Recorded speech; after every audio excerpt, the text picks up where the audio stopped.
मुंबईमध्ये सीआरझेडच्या जमिनींशी छेडछाड करणारा मोठा घोटाळा उघड झालाय आणि या सगळ्या संदर्भात एसआयटी कडून 2 सरकारी कर्मचाऱ्यांसह 4 जणांना अटक करण्यात आली आहे। किनारपट्टीलगतच्या किमान 102 मालमत्तेच्या नकाशांशी छेडछाडीचा संशय आहे।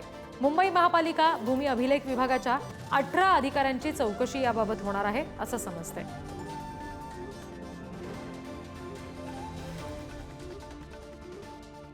आणखी तपशील घेऊया, प्रतिनिधी शिल्पा नरोडे आपल्याशी जोडले गेलेत त्यांच्याकडून।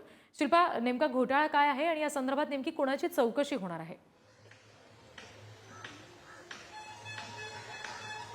नक्कीच रिद्धी, आपण जर पाहिलं तर मुंबई शहर हे मोठ्या प्रमाणात वसलेलं विकसित होत असलेलं पाहायला मिळत आहे आणि या शहराच्या समुद्र किनाऱ्यालगत असलेला सीआरझेडची जमीन आणि विकसित भूखंडाच्या मालमत्तेचा घोटाळा आता समोर आलेला पाहायला मिळत आहे। या संदर्भात हायकोर्टाने निर्देश दिल्यानंतर चौकशीच्या निर्देशानंतर एसआयटीची समिती देखील स्थापन करण्यात आली आणि त्यानंतर 2 माजी सरकारी कर्मचाऱ्यांसह 4 जणांना मागच्याच आठवड्यामध्ये अटक करण्यात आलेला आहे आणि या संदर्भात अजून जे काही आहेत मुंबई महापालिका असेल तसेच मी अभिलेखा विभागातील जे 18 कर्मचारी आहेत त्यांनाच देखील चौकशीसाठी बोलवण्यात आलेलं आहे।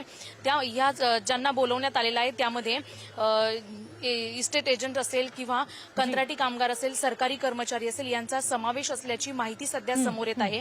त्यामुळे या घोटाळा प्रकरणी जी आता माहिती समोर येऊ लागली आहे या संदर्भात पर्यावरणाची आणि सरकारी महसुलाची प्रचंड प्रमाणात नुकसान झाल्याचं पाहायला मिळत आहे। त्यामुळे येणाऱ्या काळामध्ये 2 सरकारी कर्मचारी असतील आणि इतर 4 जणांना अटक करण्यात आलेली आहे। त्या संदर्भात 18 जणांची देखील चौकशी केली जाणार आहे। त्यामुळे चौकशीतून नेमकं काय समोर येते हे पाहणं तितकंच महत्त्वाचं असेल। धन्यवाद शिल्पा दिलेल्या माहितीसाठी।